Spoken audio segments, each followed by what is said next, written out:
Welcome back friends and welcome back to another Jan Suraji day. आज हम जा रहे हैं बक्सर आरा होके और अभी हम पटना के आउटस्कर्ट्स पे हैं।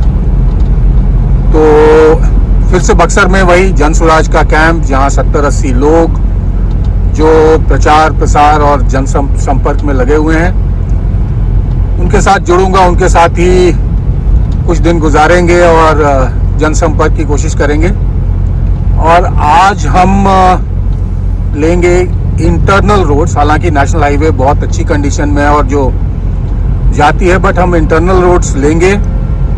उसमें मैं कुछ देखना चाहता हूं और अगर मैं देख पाया तो आपको दिखा दूंगा और अगर नहीं देख पाया तो फिर ऐसे ही बताना पड़ेगा। बट मेरे को उम्मीद है कि काफ़ी कुछ दिखना चाहिए। एक और इशू, एक और चीज़ जो बिहार के लिए बहुत स्पेसिफिक है उसके बारे में हम बात करेंगे, लेकिन आगे वीडियो में। अभी तो ये रहा पटना का outskirts and let's move on. तो चलिए आज के मुद्दे पे आते हैं। हर एक दिन मेरी कोशिश रहती है कि बिहार से रिलेटेड किसी एक इशू को लेकर अपने विचार आपके साथ साझा किया जाए। ये क्रिटिकल इश्यूज हैं जो बिहार में डे टू डे जिंदगी को इफेक्ट करते हैं।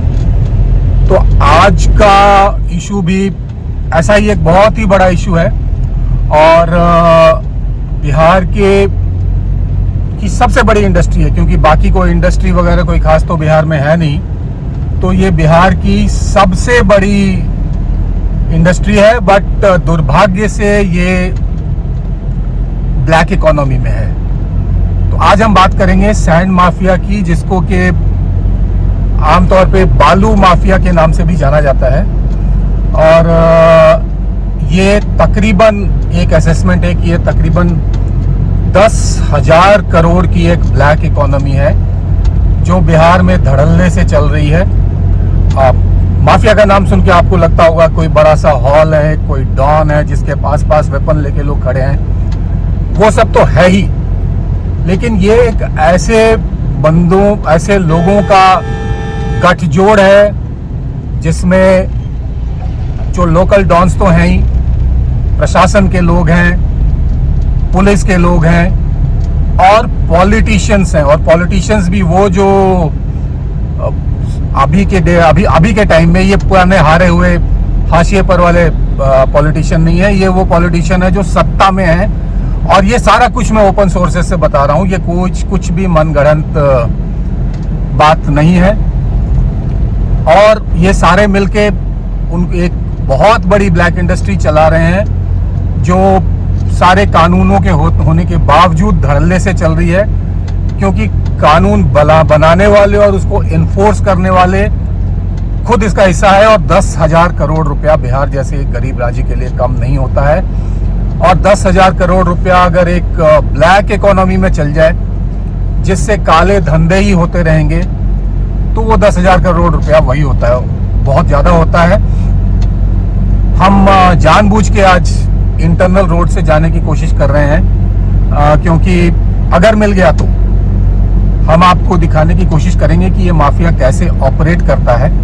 हालांकि ये थोड़ा बहुत तो छिपके करते हैं और तो हो सकता है कुछ ना भी दिखाई दे, और बहुत ज़्यादा नज़दीक जा नहीं सकते क्योंकि ये काफ़ी निर्दयी किस्म के लोग हैं। आए दिन जो भी लोग इनके काम में अड़चन डालने की कोशिश करते हैं, बेशक वो पुलिस वाले हो, पत्रकार हो या आम नागरिक हो, हर दूसरे तीसरे चौथे दिन ये बिना झिझक के उनका खात्मा कर देते हैं, मर्डर कर देते हैं। तो बहुत ज़्यादा क्लोज जाना तो एडवाइजेबल नहीं होगा। बट कुछ चीज़ें जो मैं देख पाऊंगा, शायद उम्मीद है अगर देख पाया तो आपको दिखा दूं। 3-4 चीज़ मैं आपको इस रेत माफिया के बारे में बता देता हूँ।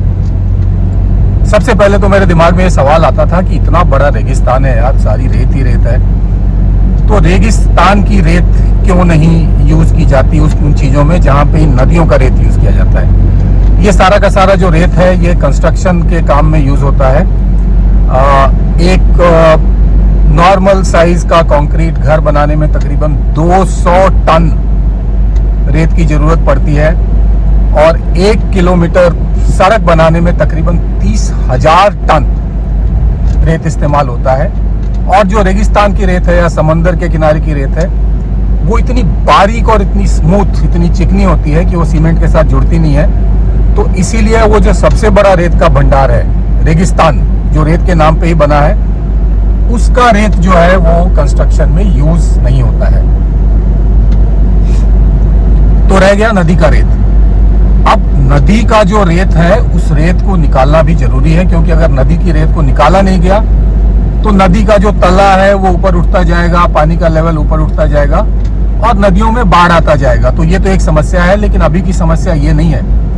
अभी की समस्या है कि नदी से जितनी रेत बन के आती है ऊपर से, उससे कई गुना ज्यादा रेत जो है वो नदियों से हर साल निकाला जा रहा है। और उसके साथ जो प्रॉब्लम्स खड़ी हो रही हैं उसके बारे में हम बात करेंगे। और रेत की भी एक अलग अलग रेत की अलग अलग क्वालिटी है, थोड़ा बहुत रिसर्च मैंने भी किया है। तो जो सबसे पसंदीदा रेत है वो है सोन नदी का। सोन नदी अभी हम क्रॉस करेंगे तो आपको मैं दिखाऊंगा। ये रेत आमतौर पे बाकी जो गंगा और बाकी नदियों की रेत है उससे 2.5-3 गुना ज्यादा दाम पे बिकता है। और क्योंकि ये अच्छी रेत है और गोल्डन कलर की रेत है और सोन के नाम की एक वजह भी यही है, क्योंकि ये सोने जैसी रेत होती है।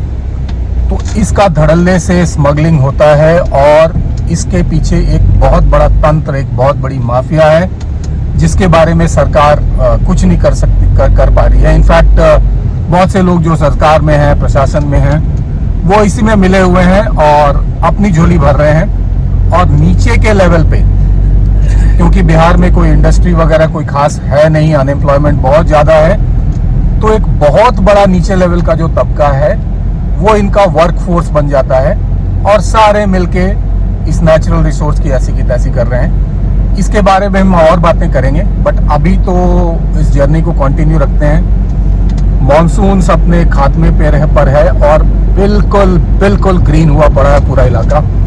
तो ड्राइव तो बहुत बढ़िया है और चलिए आगे बढ़ते हैं, आगे बात करते हैं। तो अभी हम मेन हाईवे, नेशनल हाईवे को छोड़ के इंटरनल रोड से आरा की तरफ जा रहे हैं। आरा बेसिकली सोन नदी का बेल्ट है और सैंड माफिया के लिए सबसे ज़्यादा अट्रैक्टिव जगह सोन नदी ही है। तो इंटरनल रोड्स पे हम देखेंगे और आपको दिखाएंगे क्या दिखाई हम देख पाते हैं। बट अभी जगह जगह यहाँ पे छोटे मोटे रेत के ढेर, बहुत सारे डंपर्स एंड लोडर्स, सारे इसी तरह के ट्रक्स हैं। दोस्त डंपर्स जो डंप कर पाते हैं लोड करने के बाद।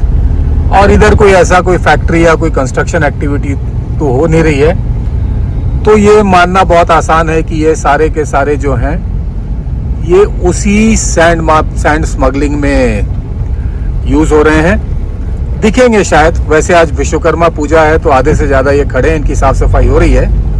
बट ये देखिए एक और डंपर, बगल में एक और, सामने एक और, इसी तरह ये डंपर्स और लोडर्स ही हैं चारों तरफ, जो अनुमानतः इसी सैंड माफिया और सैंड स्मगलिंग का हिस्सा है। और भी बातें करेंगे हम आगे चल के। तो यह है अभी तक की हकीकत। Now we are on the internal roads lead, जो कि आरा की तरफ जा रहा है, सोन नदी का बेल्ट। एंड सोन नदी जो है उसका जो रेत है वो बाकी के रेत से बहुत ज़्यादा महंगा है। और सैंड माफिया, बालू माफिया, सैंड स्मगलर्स के लिए वो तो एक सोने की खदान है। इसके बारे में और बात करें। मेरे पीछे है सोन नदी। ये आगे इस तरफ जाके आगे की तरफ इस साइड से आ रही है, ये अमरकंटक से, छत्तीसगढ़ से, और आगे इस तरफ जाके ये गंगा नदी में मिल जाती है। मैं आपको इसकी कुछ खासियत बताता हूँ, लेकिन कैमरे के दूसरी तरफ से। ये आ रही है सोन नदी उस तरफ से, और पीछे इस तरफ जाके ये गंगा में थोड़ी दूर आगे जाके मिल जाती है। बट दिखाना मैं वो नहीं चाहता हूँ। ये आप देख सकते हैं कि ये जो इसका रेत है ये बिल्कुल गोल्डन कलर का है और ये कंस्ट्रक्शन एक्टिविटी के लिए सबसे अच्छा सैंड माना जाता है। और इसीलिए यहाँ पे इस रेत की सबसे ज़्यादा स्मगलिंग होती है। और ये बाकी जो रेत है, गंगा का रेत, गंगा की रेत जो है वो भराव वगैरह के लिए, कंस्ट्रक्शन वगैरह में काम आता है। बट जो सोन की रेत है उसका कीमत 2 से 3 गुना ज़्यादा और उसकी स्मगलिंग भी सबसे ज़्यादा होती है। वो आप देख सकते हैं उस कोने पे एक छोटा ट्रक खड़ा है और वो रेत भर के ले जाते हैं। इसका बहुत ज़्यादा नुकसान तो है ही। दिन के वक्त अभी तो नहीं दिख रहे हैं, बट अंदर फोर्स होते हैं जो रेत निकालते हैं। इस तरफ भी सारा वही सीन है। जो कोने वगैरह हैं, जो बैंक्स हैं नदी के, उसको काट के नदी का बहाव चौड़ा कर दिया है। और दिन के वक्त तो थोड़ा बहुत स्मगलिंग होता है, बट रात के वक्त मैकेनाइज्ड मशीनें हैं वो आके यहाँ से रेत कई हजार टन रेत निकाल के ले जाती है, जिससे सोन का बहाव भी चेंज होता जा रहा है हर एक साल। और बाकी जो इकोलॉजी को नुकसान हो रहा है वो तो हो ही रहा है। और यही वो इलाका है जहाँ पे सबसे अच्छी रेत पाई जाती है। इस तरफ से अरवल डिस्ट्रिक्ट शुरू होता है। ये सोन नदी का ब्रिज है और ये वो इलाका है जहाँ पे सबसे ज़्यादा बालू का स्मगलिंग, उससे रिलेटेड क्राइम्स और बहुत सारे इलीगल एक्टिविटीज़ चलते रहते हैं। इसके बारे में अभी और बात करेंगे हम। चलिए आगे बढ़ते हैं। कि अभी मॉनसून का महीना चल रहा है। हम लोग अभी सोन नदी के ब्रिज पे ही हैं। उस तरफ आप देख सकते हैं सोन रिवर्स, और ये जो है रेत के टीले यहाँ पे अभी भी दिखाई दे रहे हैं। तो मॉनसून के महीने में 15 जून से लेके 15 अक्टूबर तक सैंड माइनिंग बिहार गवर्नमेंट द्वारा बैंड है। लेकिन आपको जितने भी ट्रक दिखाई देंगे रास्ते में, हर तीसरा ट्रक जो है उसके साइड में आपको रेत की गंदगी लगी दिखाई दे ही देती है। तो कहने का मतलब यह है कि गवर्नमेंट के रूल तो हैं, बट उन रूल्स को फॉलो कैसे करोगे जब उस रूल्स का पालन कराने वाले लोग ही इस माफिया का हिस्सा है। बहुत बड़ी इंडस्ट्री है, 10,000 करोड़ रुपया बिहार जैसे गरीब स्टेट के लिए कम नहीं होता है। और जो रेत गया वो तो गया ही। अच्छा, एक और चीज जिसका नुकसान हो रहा है, जिसके बारे में लोगों को शायद नहीं पता होगा अभी, या उसके बारे में उतनी सोच नहीं रखते हैं, वो ये है कि जो इसके नीचे, जो नदी के नीचे की जो नदी वाले मछली और बाकी अन्य प्राणी रहते हैं, उनकी लाइफ को भी काफी नुकसान होता है। क्योंकि जब तक नदी का बहाव तेज रहता है तो कोई कचरा या कोई जो गंदगी है वो नदी के पानी में नहीं आती है, वो बहाव के साथ बह जाती है। तो लेकिन जब आप बड़े बड़े गड्ढे बना देते हैं, बैंक्स को, आप वो दूर में वो दिखाई भी दे रहा है बैंक, वो वहाँ पे जहाँ पे रेत के ढेर लगे हुए हैं और कटाव ही कटा हुआ पड़ा है।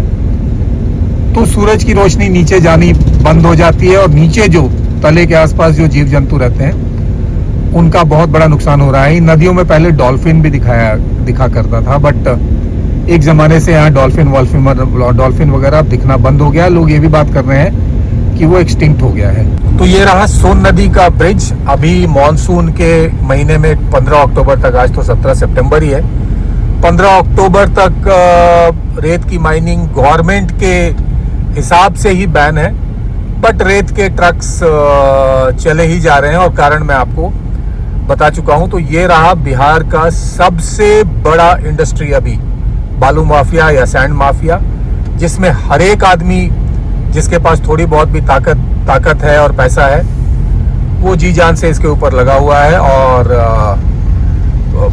जो एक ब्लैक इकोनॉमी है वो तो चल ही रही है। लोगों का मानना है कि इसके स्टेक्स इतने ज़्यादा हैं कि इसका रुकना बहुत बहुत मुश्किल है।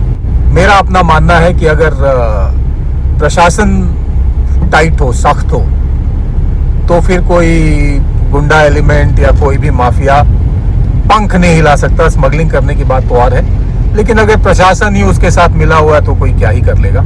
अभी हम आगे भी बात करेंगे बालू माफिया की, बट क्योंकि ये जो नदी है, ये बालू माफिया का बिहार में सबसे अच्छे क्वालिटी के रेत का सोर्स है, इसलिए सबसे बड़ी माफिया और सबसे ज़्यादा पैसा इसी नदी के आसपास होता है। तो चलिए बाकी बातें आगे। ये ट्रैक्टर्स देखिए, ये पीछे ट्रैक्टर देखिए, और आगे भी मैं अगर हो सका तो दिखाऊंगा। ये सारे ट्रैक्टर्स रेत से ही भरे पड़े हैं, और ये एक वो सीजन है जब सैंड माइनिंग बैन है। तो ये है आलम, ये है हालत, दुर्दशा है बॉस। ये जितने भी डंपर्स, लोडर्स हैं, और इनके साइड में धीरे चलिएगा, वो देखिए, वो है एक बीच में, थोड़ा आगे ले चलिए। ये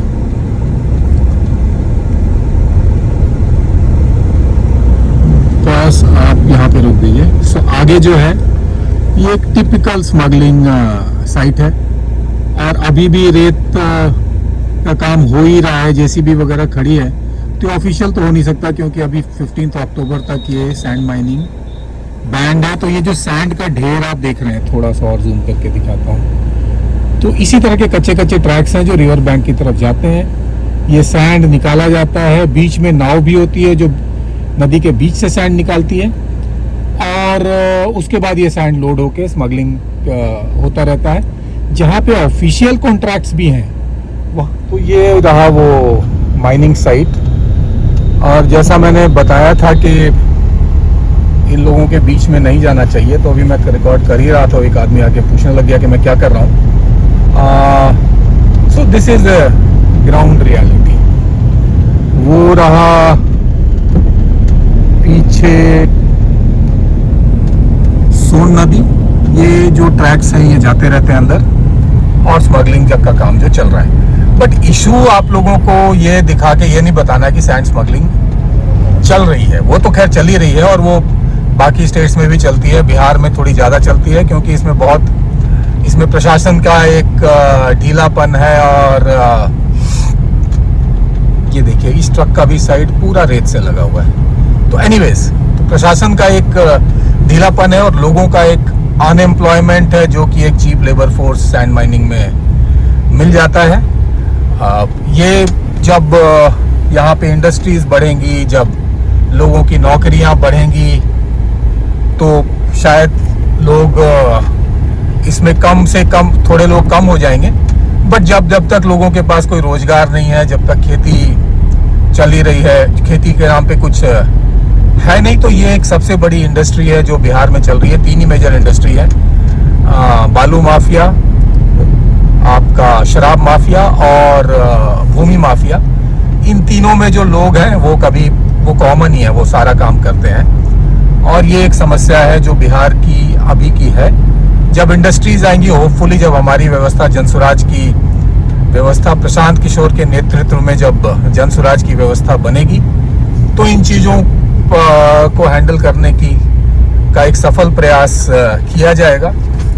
लेकिन तब तक के लिए तो बिहार की ग्राउंड रियलिटी यही है, और जो मेरे हिसाब से कोई अच्छी बात तो है नहीं। अगर आप भी देखें तो नंगी आंखों से भी देख सकते हैं कि रोड के दाहिने बाएं हर जगह रेत ही रेत बिखरा पड़ा है। ये मैं आपको दिखाता हूँ, धीरे करिएगा। ये बाएं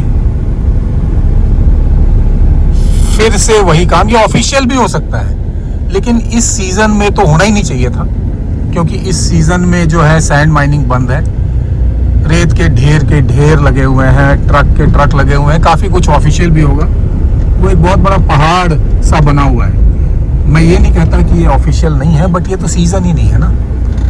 और लोगों को ये बताया जाता है कि मॉनसून के कारण जो सैंड माइनिंग है, जो बालू का नदी से निकालना है, वो बंद है, और इस नाम पे ज़्यादा से ज़्यादा उसकी कीमत बढ़ा दी जाती है, और उसकी कीमत दोगुना तिगुना हो जाती है।